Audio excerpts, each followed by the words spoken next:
Hello, art students. Today I'm going to be working with you to show you how to create an Ojibwe floral motif.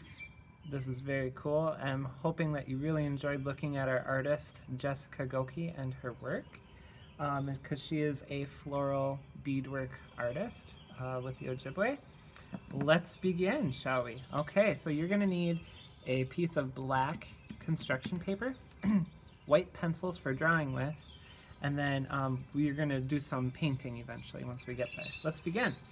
So what I did is I started looking at a lot of the artwork, of course, from Jessica Goki, and it really inspired me how she does a lot of her flowers. So we're going to focus on flowers for this one, and I think I am going to do kind of like a 4-petal flower. It's called the dogwood flower.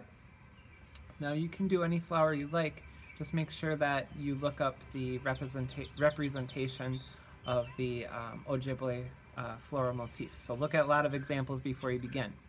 And then I want you to try it out.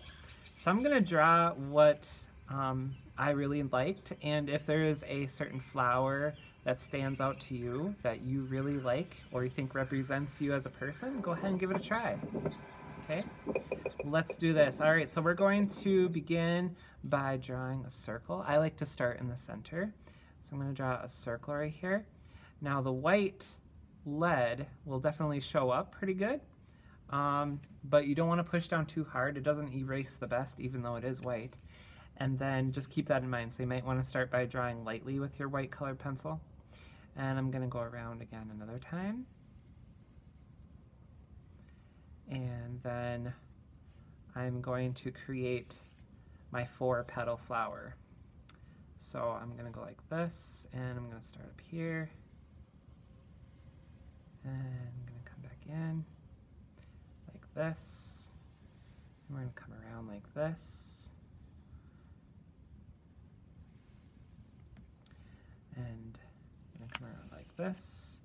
And from what I've learned is that the dogwood flower is representational, according to the Ojibwe. It's representational of new beginnings, meaning something has finished a cycle of living or life, and then there's a new beginning. So that's pretty cool. I'm going to now do another layer here, going around it. And I'm looking at a lot of their examples of their work, and I'm letting it inspire my own decisions for my own original artwork.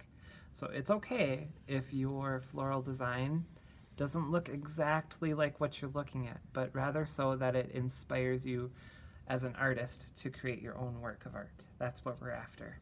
We're not replicating their work, we are rather so understanding their motifs and their designs and kind of creating our own design.